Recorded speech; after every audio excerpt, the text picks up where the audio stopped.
The massive starship descended through the purple clouds of Raelia Prime, its hull gleaming under the light of 3 suns.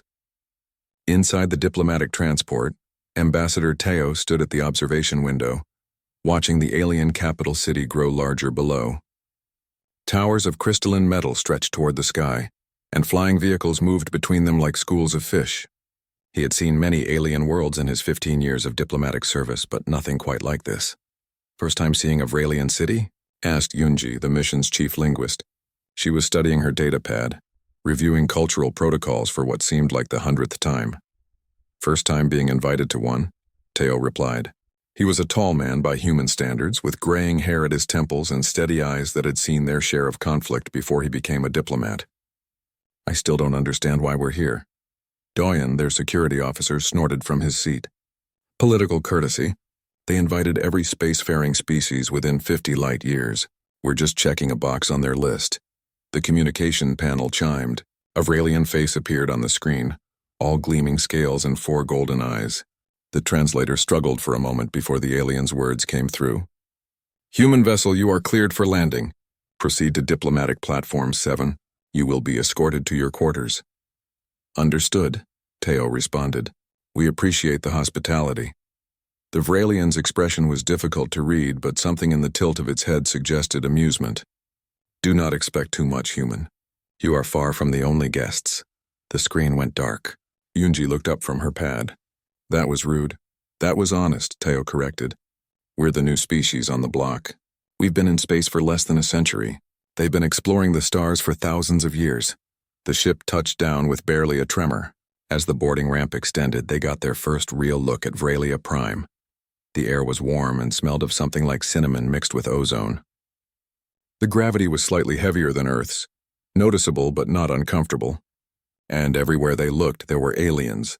Massive creatures of living stone lumbered past.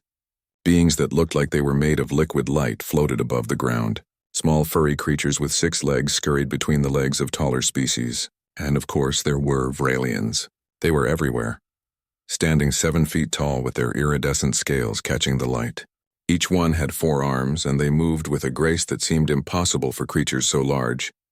A Vralian official approached them. This one wore elaborate robes marked with symbols that Yunji's translator identified as high rank. "I am Coordinator Velnus. I will show you to the diplomatic quarter. Please follow."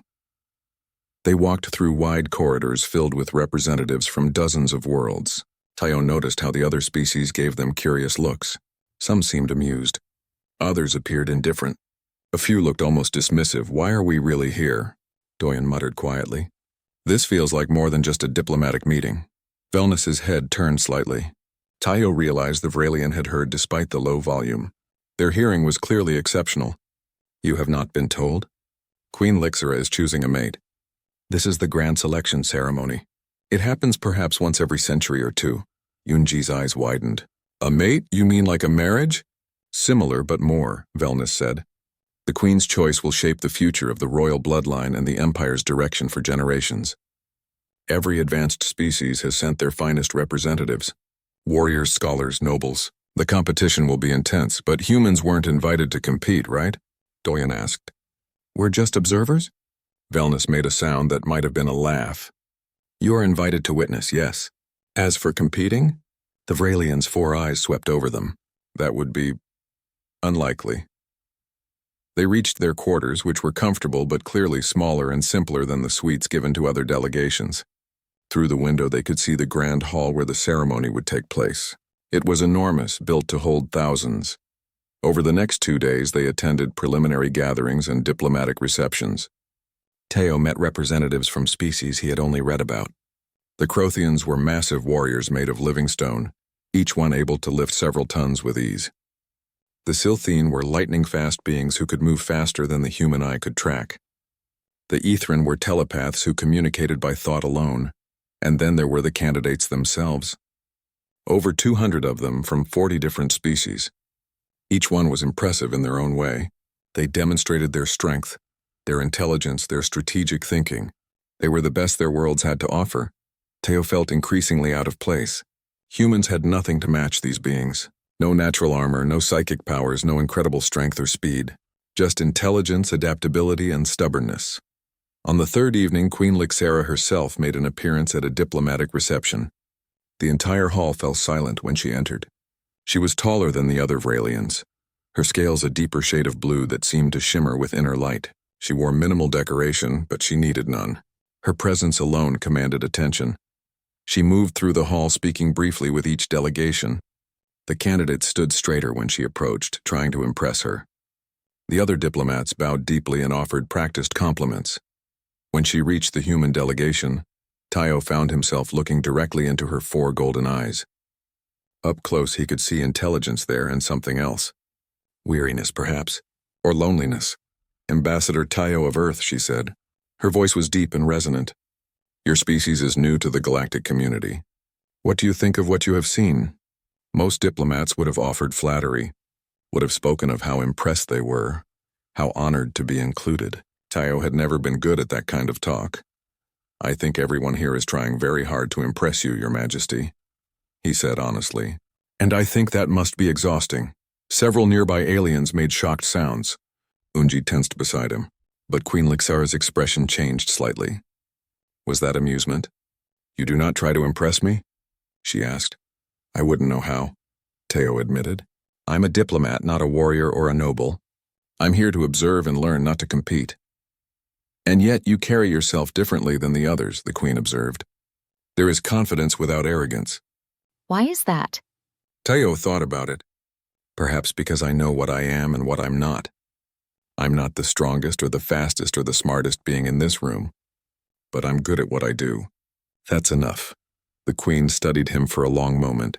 Then she nodded slightly and moved on to the next delegation. But as she walked away, Tayo could have sworn she glanced back at him once. "What just happened?" Toyon whispered. "I have no idea," Tayo admitted. But something had happened. He could feel it. The grand selection ceremony was about to begin, and somehow the humans had just become more than simple observers. The grand hall was filled to capacity. Thousands of beings from across the empire had gathered to witness the selection ceremony. The walls were made of some kind of translucent crystal that caught and reflected light in beautiful patterns. High above, the 3 suns of Raelia Prime shone through a transparent dome, bathing everything in golden light. Tayo sat in the diplomatic section with Yunji and Doyun. Around them were ambassadors and observers from dozens of worlds, all watching with interest as Queen Lixera took her place on the ceremonial platform. She stood alone, tall and regal, her blue scales seeming to glow with their own light. "Citizens of the Vralian Empire," her voice carried across the hall without any need for amplification. "We gather today for a ceremony that will shape our future. I seek a partner, a mate who will stand beside me in leading our people. But partnership requires more than strength or beauty. It requires wisdom, courage, and character," the crowd murmured with approval. Tayo noticed how the candidates stood straighter, each one trying to catch the Queen's attention. Therefore, those who wish to be considered must prove themselves through trials. The Queen continued. "The first trial begins now. It is a test of combat prowess. Not to the death, but to demonstrate skill, strength, and honor in battle." The floor of the grand hall opened, and a massive arena rose from below. It was circular, perhaps 100 meters across, with a surface that looked like polished stone. Energy barriers flickered to life around its edges. "The first to enter the arena," announced a Vralian official, "is Krothos of the Krothian people." A massive figure stepped forward. Krothos was easily 12 feet tall and looked like he was carved from dark gray stone.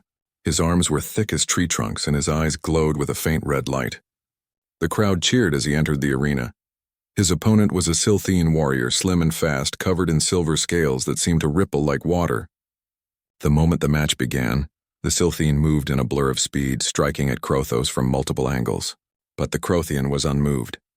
He waited, patient as a mountain, until the Silthene made a mistake. Then, with surprising speed for such a large being, Krothos caught his opponent and threw him clear across the arena. The Silthene landed hard but rose quickly, acknowledging defeat with a gesture of respect. The crowd roared with approval. Match after match followed. Warriors displayed incredible abilities. Some could manipulate energy fields. Others had natural weapons like claws or venomous spines. One candidate could actually teleport short distances, appearing and disappearing around the arena. "We're watching the galaxy's greatest fighters," Yunji said quietly. "This is incredible." This is terrifying, Doyen corrected. Any one of these beings could tear through a human military unit like paper. Tayo said nothing. He was watching Queen Lixara. She observed each match carefully, but her expression remained neutral. He wondered what she was looking for. Raw strength? Technique? Something else? The combat trials continued for hours. By the end, 30 candidates had been eliminated. They had fought well, but not well enough. The remaining candidates looked pleased with themselves, certain they had impressed the Queen. The first trial is complete, Queen Lixara announced. You have all shown impressive combat ability, but strength alone does not make a good partner or a good leader. Tomorrow we begin the second trial, a test of intelligence and strategy. That evening there was another diplomatic reception. The atmosphere was more relaxed now, with candidates discussing their victories and diplomats offering congratulations. Tayo found himself approached by several aliens who seemed curious about humans. Your species does not have natural weapons, observed a reptilian diplomat. How do you survive? Tools, Tayo replied. Technology. And cooperation. We work together. But individually you are weak, the alien said. It was not an insult, just an observation. Individually, yes, Tayo agreed. But humans rarely work as individuals. We're social creatures. We're stronger as groups. A Vralian candidate overheard the conversation and approached. This one was named Thraxus, and he had performed well in the combat trials. Cooperation is fine for prey species, he said. But leaders must be strong on their own. That is the Vralian way, is it? Tayo asked mildly. Because Queen Lixara seems to be testing for more than just individual strength. Thraxus's scales rippled with what might have been irritation. What would a human know about Vralian values? Not much, Tayo admitted. But I know something about leadership. And good leaders know when to fight alone and when to ask for help.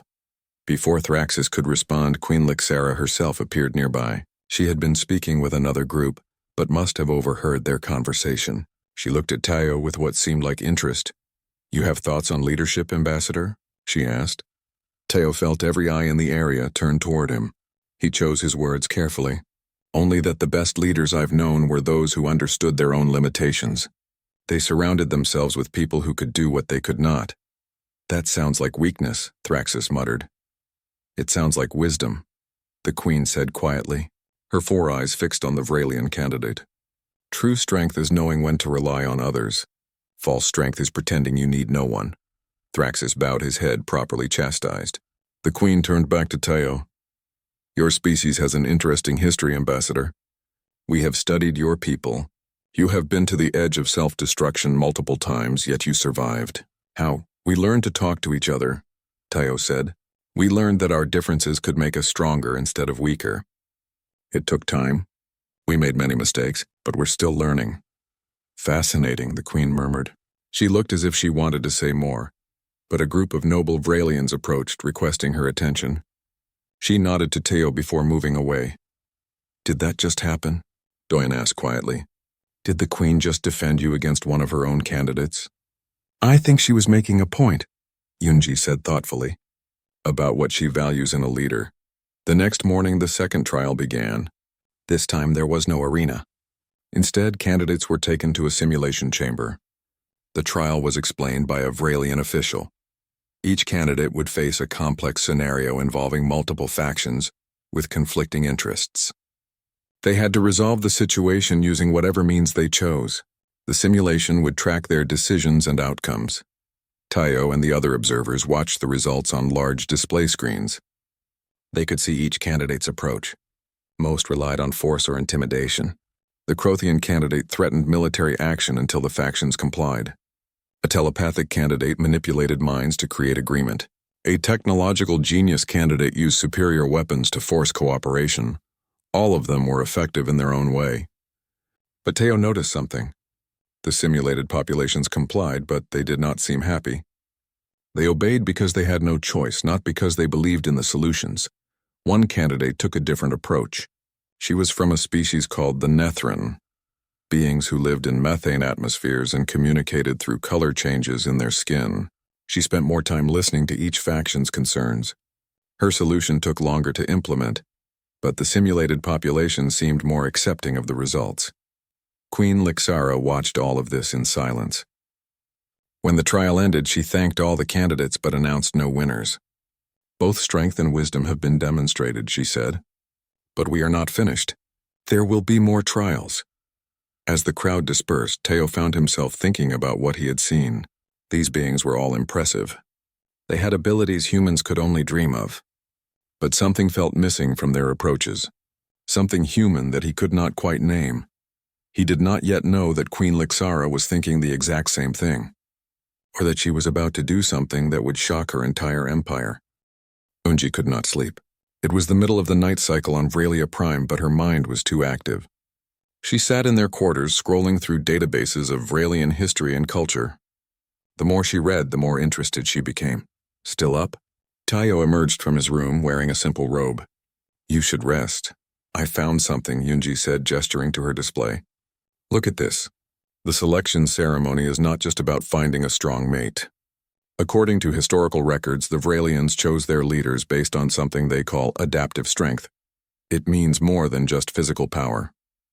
Tayo sat down beside her, studying the texts. What does it mean? The ability to adapt, to solve new problems, to think in unexpected ways, Yunji explained.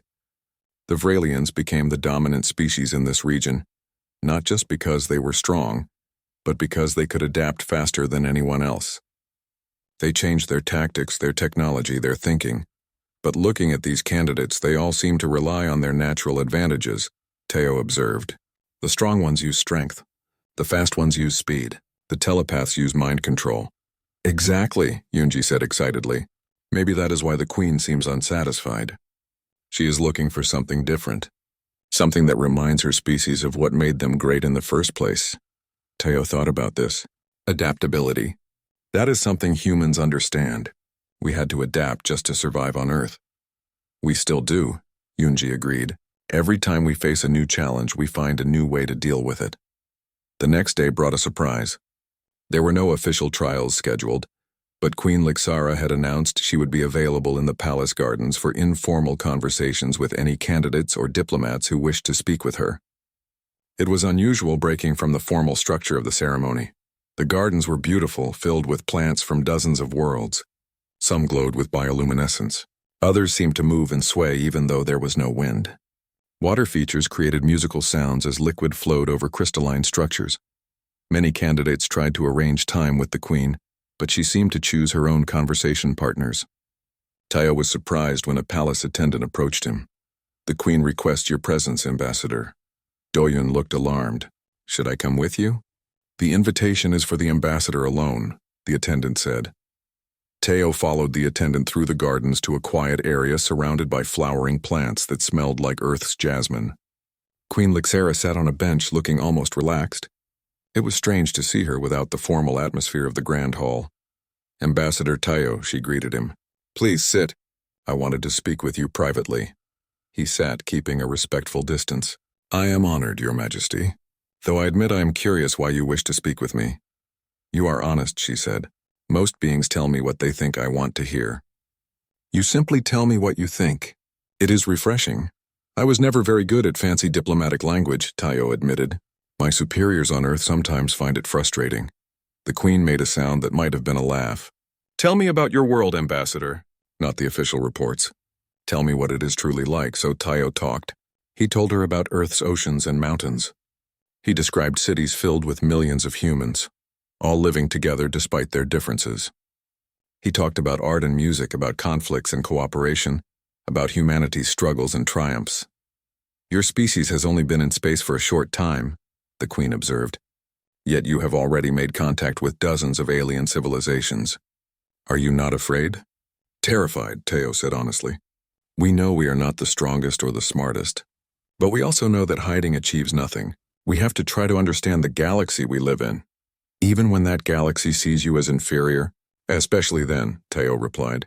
If we only talked to those who already respected us, we would have very few conversations. Queen Lixara was quiet for a moment. I have ruled the Vralian Empire for 300 years. In that time, I have expanded our territory, strengthened our military, and maintained order. But I have also watched my people become stagnant. We are powerful, but we have stopped growing in other ways.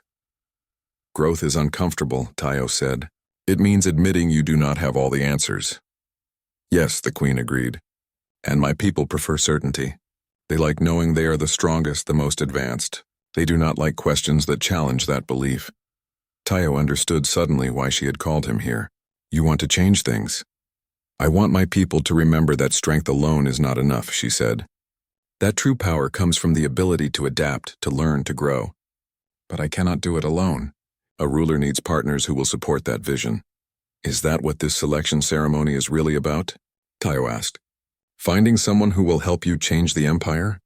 Partially, the Queen admitted, but also finding someone who sees me as more than just a powerful queen. Someone who sees the person beneath the crown. They talked for hours, about leadership and loneliness, about change and tradition, about the challenges of trying to improve systems that others thought were already perfect. When Tayo finally returned to his quarters, Yunji and Doyun were waiting anxiously. What happened? Doyun demanded. You were gone for hours. We just talked, Tayo said. But he knew it was more than that. Something had shifted between him and the Queen. A connection had formed, built on mutual understanding and respect. Over the next few days, Tayo found himself in several more conversations with candidates and diplomats. Word had spread that Queen Lixara seemed to value his opinions. Other beings wanted to understand the human perspective. A Crothian warrior asked him about human military tactics. Tayo explained how humans relied on coordination and strategy rather than individual strength. We know we cannot win through power alone, so we fight smarter. A telepathic candidate asked about human communication. You cannot share thoughts directly. How do you truly understand each other? We have to work at it, Tayo explained. We have to listen carefully, ask questions, try to see things from another person's perspective. It is harder than telepathy, but maybe that effort makes our connection stronger. Each conversation seemed to make its way back to Queen Lixara. Tayo did not seek her out, but they encountered each other regularly now. Each time they would talk for a while. Sometimes about serious topics, sometimes about simple things like favorite foods or beautiful places they had seen. The other candidates began to notice. Some seemed amused that the Queen would spend time with a human. Others appeared concerned. Thraxis, the Vralian candidate, approached Tayo one evening with barely concealed hostility. You should not be here, he said bluntly. This ceremony is for worthy candidates. You are just a diplomat from a primitive species. You are right, Tayo agreed calmly. I am not a candidate. I am just trying to understand your culture and share my own perspective when asked. The Queen wastes her time speaking with you. That is her decision to make, not mine, Tayo replied. If she finds value in our conversations, who am I to question her judgment? Thraxis looked as if he wanted to say more, but a sharp voice cut through the tension. Indeed, who are any of us to question the Queen's judgment? They both turned to find a high-ranking Vralian noble standing nearby. This was High Counselor Raxin, one of the Queen's chief advisors. His scales were darker with age, and his 4 eyes held cold intelligence. Ambassador Tayo, Raxin said with icy politeness. Perhaps you should remember your place. You are a guest here, nothing more. I am aware of my place, Counselor, Tayo replied. I have no ambitions beyond fulfilling my duties as Earth's representative. Good, Raxin said. It would be unfortunate if you developed inappropriate ideas. The warning was clear. Tayo nodded respectfully and excused himself. But as he walked away, he could feel Raxin's eyes following him. The political situation was becoming complicated in ways he had not anticipated. That night, as Tayo prepared for sleep, he received an unexpected message. It was from Queen Lixara, sent through secure channels. Thank you for your honesty and your perspective, the message read. What comes next may surprise you. I hope you will trust me. Tayo stared at the message for a long time, wondering what it meant. He did not yet know that tomorrow would bring the biggest shock of the entire ceremony. A shock that would change everything. The grand hall was packed once again. All the remaining candidates stood in formation, waiting for Queen Lixara to announce the third trial. The atmosphere was tense with anticipation. Only 50 candidates remained from the original 200, and each one believed they had a real chance at being chosen. Tayo sat in the diplomatic section, feeling out of place among the excitement. Doyen leaned over and whispered, Earth Command sent another message. They want us to file a full report on everything we have observed. Later, Teo replied quietly. Something felt different today. He could not explain it, but there was an energy in the air that made him uneasy. Queen Lixara entered the hall, and the crowd fell silent. She moved to her place on the raised platform, her scales catching the light from the three suns above. But instead of immediately announcing the third trial, she stood silently for a moment, looking out over the assembled beings. The third trial, she finally said, will test something more important than strength or intelligence. It will test leadership in its truest form. Each candidate will face a crisis scenario, not a simulation this time, but a real situation with real consequences. Excited murmurs ran through the crowd. This was unprecedented. Real scenarios meant actual risk. You will each be assigned to manage a sector of our capital city for one day, the Queen continued. You will deal with actual citizens, actual problems, actual conflicts. Your decisions will affect real lives. You will be observed, and your performance will be judged not by statistics but by how well you serve the people in your care. The candidates looked pleased. This was a chance to demonstrate their capabilities in a meaningful way. Several of them already stood straighter, confident in their abilities. However, Queen Lixara said, and her tone made everyone pause. Before we begin this trial, I must announce an addition to the candidate pool. Shocked silence filled the hall. Adding candidates this late was unheard of. The trials were meant to eliminate candidates, not add new ones. It is my right as Queen, Lixara continued, to nominate any qualified individual to the selection ceremony at any point in the process. I choose to exercise that right now. High Counselor Raxon stood up from his seat, his expression alarmed. Your Majesty, this is highly irregular. The trials have already eliminated many worthy candidates. To add someone new now would be unfair to those who have competed from the beginning. The selection ceremony is not about fairness, the Queen replied calmly. It is about finding the best possible partner for leading this empire, and I believe this individual deserves consideration. Every being in the hall leaned forward, wondering who could possibly be important enough for the Queen to break tradition. Queen Lixara's four eyes swept across the crowd and stopped. Ambassador Teo of Earth, please approach the platform. For a moment, Teo thought he had misheard. The translator must have malfunctioned, but Yunji grabbed his arm, her face pale with shock. She just called your name. This cannot be happening, Doyen muttered. The entire hall erupted in noise. Voices raised in confusion, anger, disbelief. Some candidates shouted protests. The diplomatic section buzzed with frantic conversations. Even the usually composed Vralian nobles looked stunned. Teo stood slowly, his mind racing. Every eye in the hall was on him now. He made his way down from the diplomatic section, his legs feeling strangely numb. The walk to the platform seemed to take forever. When he reached Queen Lixara, he bowed respectfully. Your Majesty, I think there has been a misunderstanding. I am not a candidate. I am here only as an observer.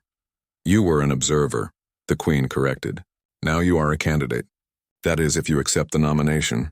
Your Majesty, I must protest, Raxon called out. His voice was controlled but clearly angry. This human has not undergone any of the previous trials. He has no combat training, no demonstrated strategic ability, no qualifications whatsoever. This is an insult to every candidate who has worked so hard to prove themselves.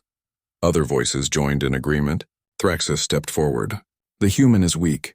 He has no psychic abilities, no natural weapons, no enhanced strength. He would be crushed in the combat trials. This is a joke, is it? Queen Lixara asked, her voice cutting through the noise. Ambassador Teo may not have your physical advantages, but I have observed him these past days. I have seen how he thinks, how he leads, how he treats others. He has demonstrated qualities that many of you have not. What qualities? Demanded another candidate, a being of pure energy. What can a human possibly offer that we cannot? Perspective, the Queen said simply. The ability to see beyond his own advantages. The willingness to listen before acting.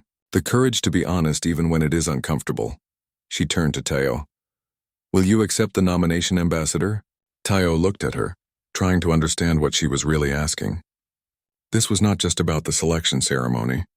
This was about challenging the entire Empire's assumptions about strength and leadership. Your Majesty, he said carefully, I am honored by your confidence, but I am also realistic. I have no chance of winning the trials as they were designed. I cannot compete in combat against beings who can tear apart steel with their bare hands. I cannot match the strategic thinking of telepaths who can process information faster than I can speak. Perhaps the trials should be different then, the Queen said. Perhaps they should test different qualities. Raxon stood again. Your Majesty, with respect, you cannot change the entire ceremony for one candidate.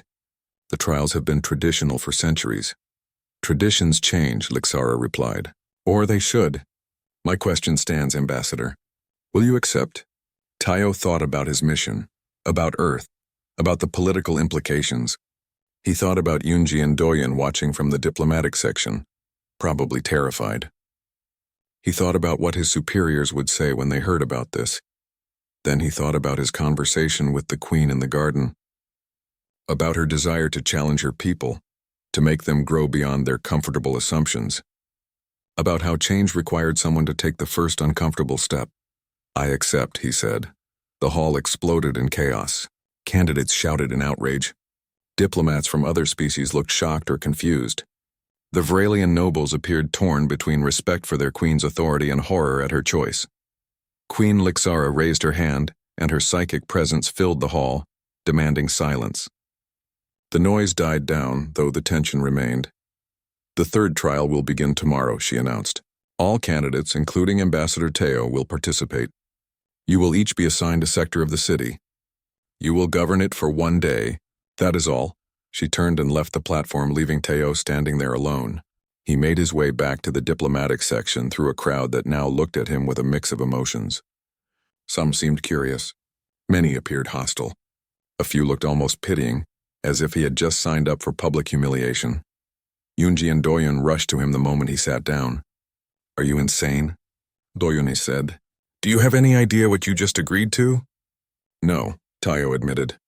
But the Queen asked, and I could not refuse. Earth Command is going to lose their minds, Yunji said, but there was something in her expression that was not entirely negative. Although this is probably the most significant moment in human-alien relations in our entire history. You just became the first human candidate for an alien throne. I'm going to fail, Tayo said quietly. You both know that. I have no powers, no abilities that can match these beings. Maybe that is the point, Yunji suggested. Maybe she wants you to fail in their way so you can succeed in your own way. That makes no sense. None of this makes sense, Doyen agreed. But you are stuck now. So we better figure out how a human can possibly compete with the galaxy's finest. As they left the Grand Hall, Tayo noticed High Counselor Raxon watching him from across the room. The old Vralian's expression was cold and calculating. Tayo had made powerful enemies today, he realized. People who would do everything they could to ensure he failed. But he had also gained something unexpected. As they walked through the corridor, a few beings approached him. A young Vralian, barely an adult, bowed respectfully. Thank you, she said quietly, for accepting. Some of us think it is time for things to change. An elderly alien from a species Tayo did not recognize nodded to him. You have courage, human. That counts for something. Not everyone was hostile. Not everyone thought this was a disaster. Some people, it seemed, were ready for something different. The question was whether Tayo could deliver it. That night he barely slept. Tomorrow he would govern part of an alien city. He would be judged against beings with centuries of experience and abilities beyond human comprehension. He would almost certainly fail, but he would try. Because sometimes trying was enough. The morning brought protests. Tayo could see them from his quarters window. Hundreds of Vralians had gathered outside the palace, holding signs and chanting in their language. Yunji's translator worked overtime to interpret the messages. Preserve tradition. No outsiders. Strength first. Vralian pride, she read aloud. They are not happy about your nomination. That is an understatement, Doyen said, watching the crowd nervously. These people look angry. A message arrived from Earth Command. Tayo read it with growing concern. His superiors demanded an explanation. They worried about the political implications. They suggested he withdraw from the ceremony to avoid damaging Earth's relationship with the Vralian Empire.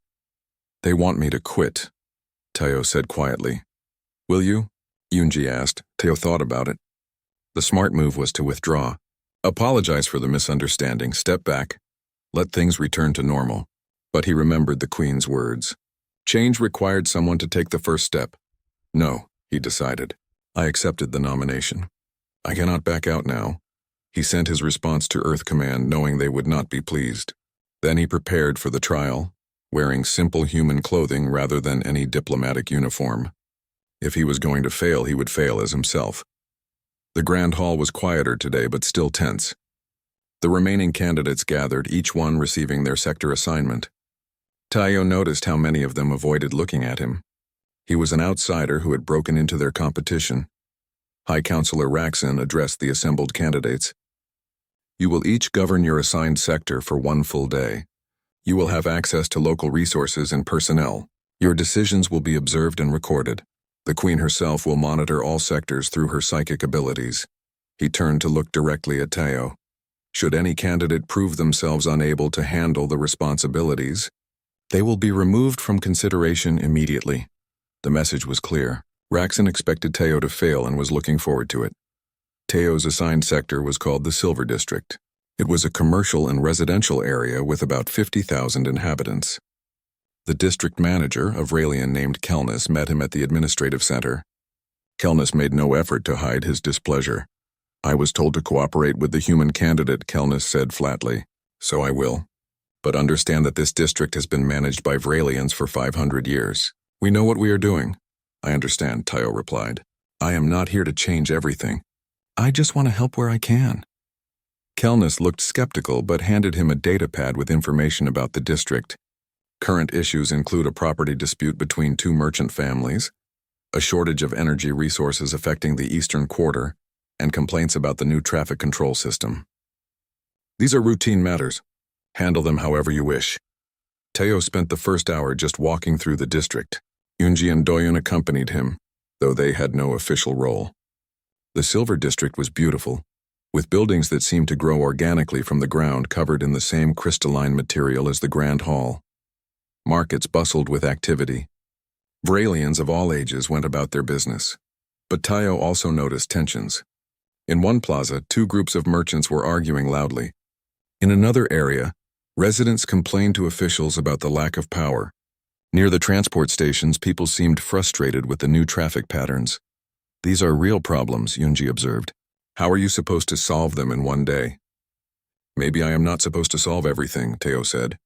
Maybe I am just supposed to show how I approach problems. He started with the merchant dispute. 2 families, both selling similar goods, claimed the same prime market location. They had been fighting over it for weeks. Previous officials had tried to mediate, but both families were stubborn. Tayo met with both families separately. He listened to their arguments, their histories, their grievances. Then he asked a simple question. What do you actually want? Not what you think you deserve, but what would genuinely make your business successful. The first family admitted they wanted more customer traffic. The second family said they needed better visibility for their goods. Neither actually cared about that specific location. They just did not want the other family to have an advantage. What if both locations could work for both of you? Tayo suggested. What if you alternated weeks at the prime location? Or better, what if you found a way to work together, combine your goods, share customers? The families looked at each other, surprised.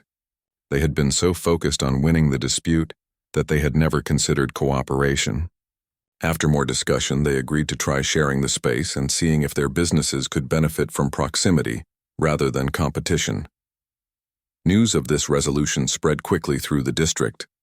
It was not the traditional Vralian approach of having an authority figure make a final decision. It was collaborative, focused on mutual benefit rather than determining a winner and loser. The energy shortage was more challenging. The Eastern Quarter had been allocated less power than it needed because of system limitations. Tayo had no technical expertise to fix the infrastructure, but he noticed something while reviewing the data. The Western Quarter had excess capacity during certain hours.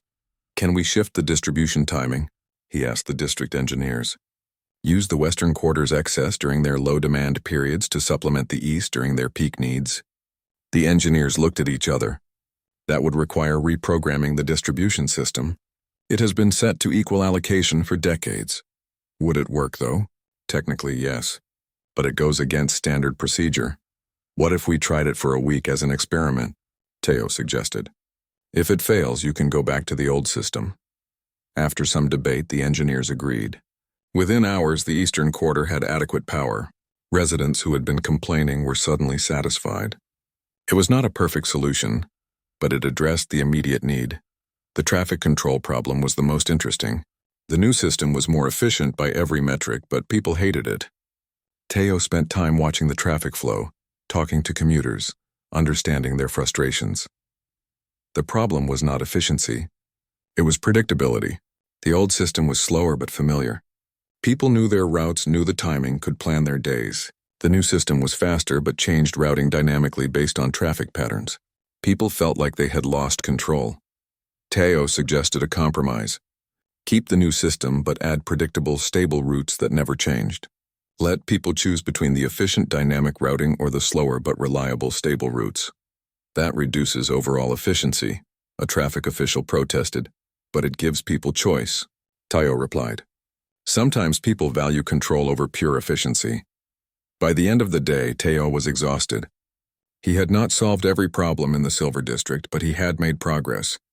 More importantly, people seemed to respond well to his approach. Several Vralians thanked him personally for listening to their concerns, but not everyone was pleased. That evening, as he returned to his quarters, he found High Counselor Raxon waiting for him, along with several other noble Vralians. Ambassador Teo, Raxon said coldly, "We need to talk." "Of course, Counselor," Teo replied, though he knew this would not be pleasant. "Your performance today was adequate," Raxon admitted. "But you must understand the position you have put us in. The Queen's decision to nominate you has caused significant unrest. The protests outside continue. Other alien delegations question whether the Vralian Empire has lost its way. Our own people wonder if we have become weak." "I never asked for this nomination," Teo said. "But you accepted it," another noble interjected. "You could have refused. You could have saved us all this embarrassment." "Is it embarrassing to consider different perspectives?" Teo asked. "Is it weak to think that someone without traditional qualifications might still have something to offer?" "It is foolish," Raxon snapped. "You are a human. Your species has been in space for less than a century. You have no understanding of galactic politics, no experience leading on this scale, and no abilities that would benefit a Vralian ruler. This entire exercise is a waste of time. Then why are you worried?" Teo challenged. "If I am so obviously unqualified, let the Queen see that through the trials. Let me fail on my own merit." Raxon's scales darkened. "You do not understand. This is not just about you. If the Queen chooses poorly, it affects the entire empire for generations. We cannot allow personal whims to override centuries of tradition and wisdom." "Is this about tradition?" Teo asked quietly. "Or is it about control, about making sure nothing changes the existing power structure?" The nobles looked shocked at his directness. Raxon stepped closer, using his greater height to loom over Teo. "You are playing with forces you do not comprehend, human. Withdraw from this ceremony before you cause real damage. Is that a threat, Counselor?" "It is advice, for your own good and for the good of your species' relationship with our empire." After they left, Doyen immediately started scanning for surveillance devices. "That was as close to a threat as diplomats can make," he said. "You need to be careful." "He is right about one thing," Yunji added. "This situation is bigger than just you now. Earth's entire relationship with the Vralians could be affected." Teo sat down heavily. He knew they were right. He had become the center of a political as the evaluations from the third trial were announced publicly. Each candidate's performance was displayed for all to see. Thraxus had governed his sector with military precision, resolving issues quickly through decisive action. The Nethran candidate had implemented complex systems that improved efficiency significantly. A telepathic candidate had resolved conflicts before they even became visible problems. Teo's evaluation was different. His sector had not shown the most impressive statistics. His solutions were not the fastest or most efficient, but there was a note from Queen Lixera herself attached to his report. This candidate demonstrated understanding of the people he governed, not just the problems they faced. His solutions prioritized long-term satisfaction over short-term results. He listened before acting, adapted when needed, and valued cooperation over domination. The court was divided. Some saw the Queen's words as a validation of her controversial choice. Others saw it as proof she had lost her objectivity. The protests outside the palace had grown larger, though now there were counter-protesters as well. Younger Vralians carrying signs that read, "New perspectives and strength is more than power." High Counselor Raxon called an emergency council meeting. Tayo was not invited, but Yunji managed to access a recording of the proceedings through her diplomatic channels. Your Majesty, Raxon addressed the Queen, I speak not just for myself, but for the majority of your council. This selection ceremony has become a source of division rather than unity. The human candidate, while adequate in some respects, is clearly not suitable for partnership with the Vralian throne. On what grounds? Queen Lixara asked calmly. He is physically weak. He will age and die within decades, a blink of time for our species. He has no psychic abilities, no enhanced capabilities, and his species is barely known in the greater galaxy. The political complications alone make this impossible. Another counselor spoke up. The other candidates are all exceptional beings from respected species. Many have governed worlds. Some command fleets. All of them have proven themselves through centuries of achievement. How can a human who has lived barely 50 years possibly compare? Queen Lixara listened to all the arguments. When the council finished, she stood. You all speak of strength, of power, of political considerations, but none of you mention what I have learned by watching Ambassador Teo. He sees beyond his own perspective. He finds solutions that serve the many, not just the powerful. He admits when he does not know something, rather than pretending omniscience. These are qualities that should matter. They are the qualities of a good advisor, Raxon countered, not a royal partner. Your Majesty, I beg you to reconsider this path, for the good of the Empire. I will consider your concerns, the Queen said, but I will make my own decision. Teo watched the recording with growing unease. The political pressure was enormous. Even if the Queen wanted to choose him, could she really go against her entire council and risk dividing the Empire? The next day brought the announcement of the final trial. All remaining candidates were summoned to the Grand Hall. Only 10 candidates remained now, including Tayo. The others were all impressive beings who had performed exceptionally in every trial. The final trial, Queen Lixara announced, will be the most important. You will each spend one full day with me governing the Empire. You will sit in council meetings, make real decisions, and demonstrate how you would function as a true partner in leadership. This was unprecedented. Usually, candidates were kept separate until the Queen made her choice. Having them each spend a day at her side was an intimate level of access that shocked many observers. You will each be judged not on your individual performance, the Queen continued, but on how well you can work with me, challenge my thinking when needed, and support my decisions when appropriate. Partnership requires balance. The trials would take place over 10 consecutive days, one candidate per day. The order was chosen randomly. Teo would be 8th near the end. He watched as the other candidates took their turns. Each day, he could observe them through public broadcasts of the open council meetings. The first candidate, a powerful Crothian, was direct and forceful, supporting every decision with strength. The second, a Silthine diplomat, was quick and efficient, processing information faster than most beings could speak. The telepathic candidate demonstrated an almost perfect understanding of what the Queen was thinking, anticipating her concerns before she voiced them. The Nethran candidate brought complex analytical frameworks to every discussion. They were all impressive. They all had qualities that Teo could never match. He found himself wondering again what he was doing here, competing against beings so far beyond human capabilities. Yunji noticed his mood. You are thinking you do not belong here. Because I do not, Teo replied. Look at them. Each one would be an excellent partner for the Queen. Maybe, Yunji agreed. But none of them are you. That is not exactly a compelling argument, is it not? Yunji pulled up recordings from the previous trials. Watch how they interact with the Queen. The Crothian agrees with everything she says. The Silthine processes information, but never questions her conclusions. The telepath already knows what she thinks, so there is no real exchange of ideas. They are all reflecting her back to herself. Tayo watched more carefully. Yunji was right. Each candidate was impressive, but they all approached partnership as support rather than collaboration. They reinforced the Queen's existing thinking rather than challenging it. She does not need another voice that echoes her own, Yunji said. She needs someone who will make her think differently. When Tayo's day came, he was nervous but prepared. He met Queen Lixara in her private council chamber. She was reviewing reports, and for a moment he saw her not as a powerful alien monarch, but as a person dealing with the weight of enormous responsibility. Ambassador Teo, she greeted him. Are you ready? Probably not, he admitted. But I am here. She made that sound that might have been a laugh. Honesty, good, we have much to do today. Let us begin. They worked through the day together. Unlike the other candidates, Tayo did not try to impress her with quick decisions or show off his knowledge. Instead, he asked questions. Why was this policy important? What were the possible consequences? Who would be affected? During a council meeting about military deployment, the councilors presented a plan to expand their fleet presence in a disputed border region. It was presented as a necessary show of strength. What do we actually want to achieve? Tayo asked. Do we want to control that region, or do we want to ensure security? The councilors looked at him as if he had asked a stupid question. They are the same thing, one said, are they? Tayo persisted. Control requires constant enforcement.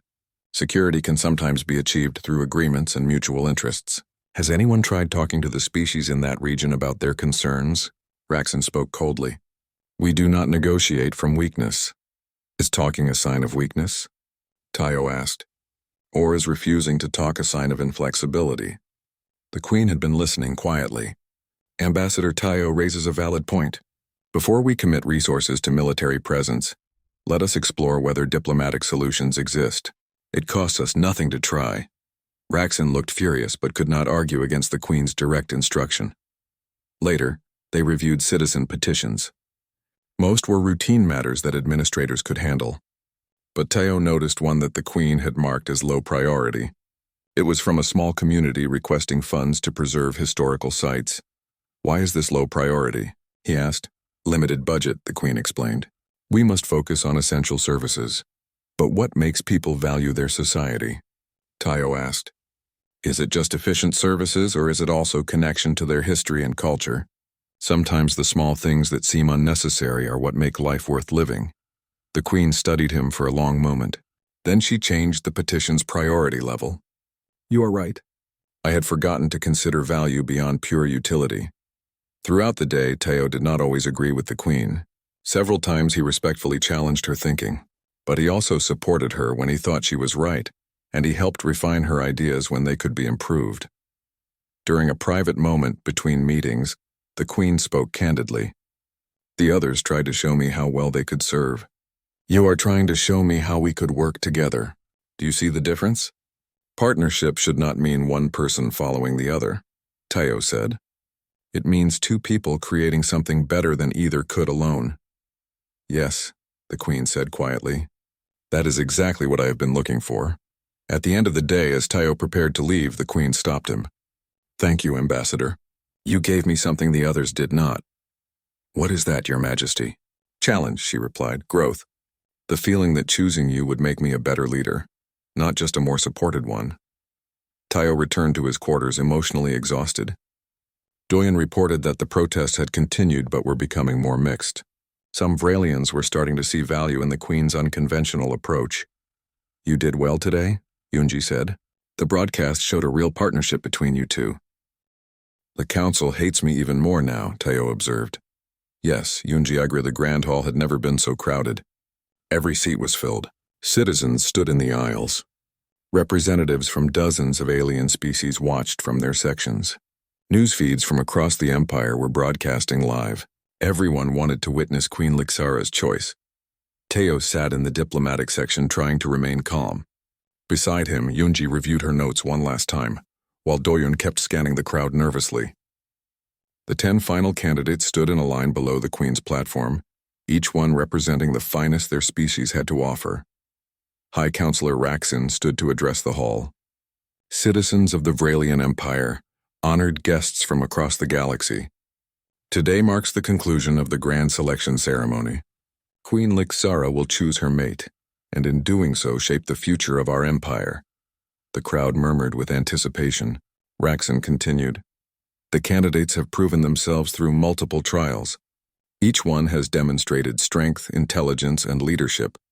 They are all worthy of consideration. Tayo noticed how Raxon emphasized the word worthy, as if to remind everyone that some candidates were more worthy than others. Queen Lixara rose from her throne. She wore ceremonial robes that seemed to shimmer with their own light. Her presence filled the hall, psychic energy radiating from her in waves that even non-telepaths could feel. Thank you, High Counselor, she said, I have spent these past weeks observing, testing, and learning about each candidate. They have all impressed me in different ways. She walked along the line of candidates, pausing to look at each one. When she reached the Crothian warrior, she spoke. You demonstrated strength and loyalty. Your dedication is admirable. To the Silthine candidate, your speed of thought and action is remarkable. Your efficiency is unmatched. To the telepathic candidate, your understanding and insight are profound. Your mind is extraordinary. She continued down the line, acknowledging each candidate's strengths. The crowd watched, trying to guess from her words who she might choose. When she reached Tayo, she paused longer. And you demonstrated something I did not expect to find, something I had almost forgotten to look for. The hall grew quieter. Tayo met her eyes, seeing something in them he had not seen before. Vulnerability mixed with determination.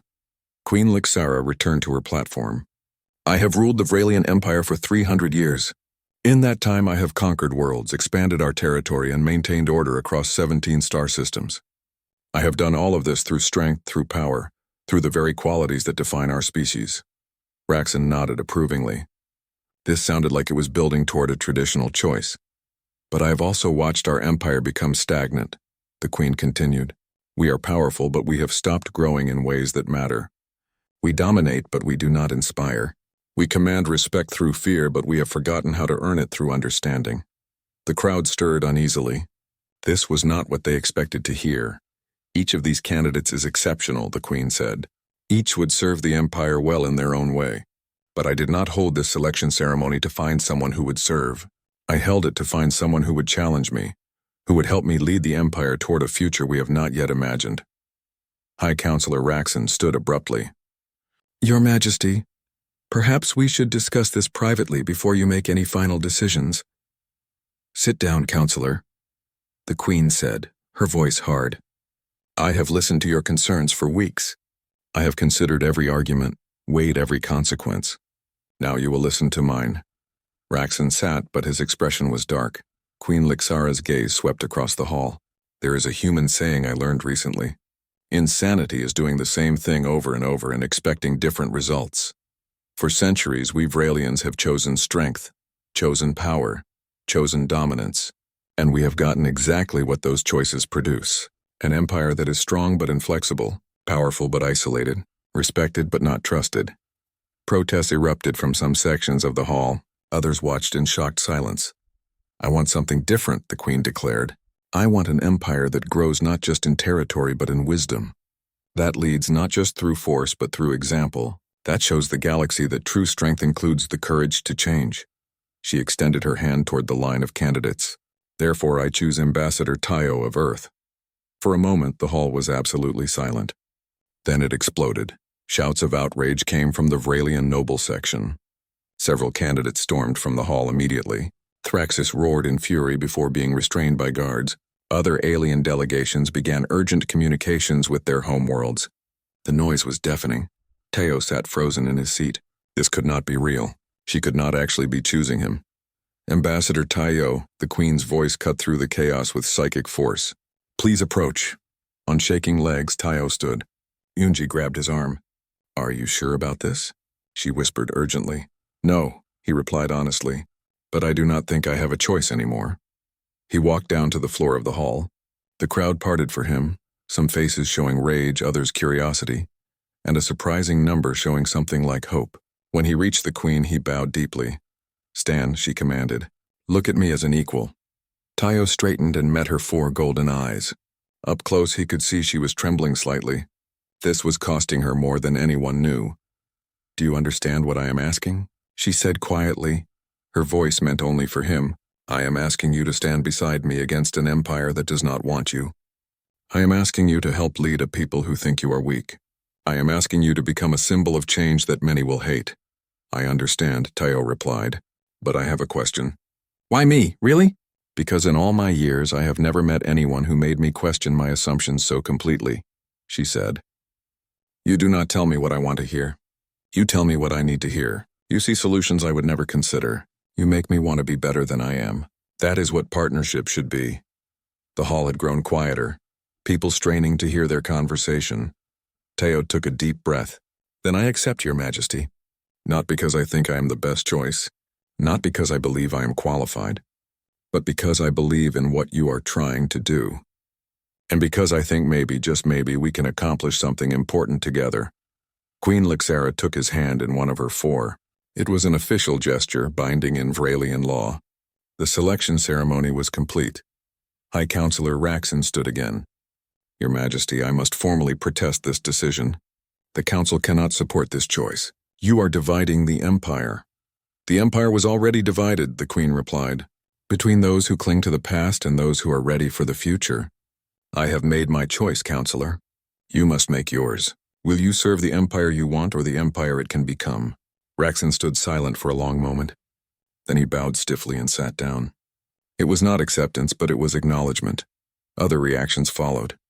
Some Vralian nobles walked out of the hall in protest, but others remained. The younger generation seemed particularly energized, as if they had been waiting for exactly this kind of change. The alien delegations were mixed. Some species saw opportunity in this unprecedented union. Others worried about what it meant for traditional power structures. Earth's ambassador to the nearby star systems sent an urgent message. Earth Command was in chaos, unsure whether to celebrate or panic. Over the following days, the reality of what had happened began to sink in. Tayo moved into the royal quarters, though he kept much of his human belongings. He insisted on maintaining some Earth customs, which fascinated the Vralian staff. The political situation remained tense. High Counselor Raxon led a faction that opposed every decision Tayo influenced, but there was also growing support, especially among younger Vralians who saw this as the beginning of real change. 3 months after the selection ceremony, the first major test came. A border dispute with another species threatened to escalate into conflict. The traditional Vralian response would have been a show of military force. Tayo suggested something different. What if we invited them here? Not for negotiations under threat, but for genuine dialogue. Show them we are willing to listen. The council was skeptical, but Queen Lixara supported the idea. Against all expectations, the other species accepted. The talks were difficult, but they resulted in an agreement that satisfied both sides without any military action. Word spread across the galaxy. The Vralian Empire was changing, not becoming weaker but becoming more thoughtful, more willing to consider perspectives beyond their own. A year after the ceremony, a new tradition began. Following Tayo's suggestion, the Empire invited human delegates to share their perspectives on major policies. It was called the External Voice Initiative, and it proved surprisingly effective at identifying blind spots in Vralian thinking. Other species asked to participate. Soon, multiple alien perspectives were being considered in imperial decisions. The Empire was becoming not just powerful but wise. Tayo and Queen Lixara's partnership became legendary. They did not always agree. They challenged each other constantly, but they also supported each other, creating something better than either could have achieved alone.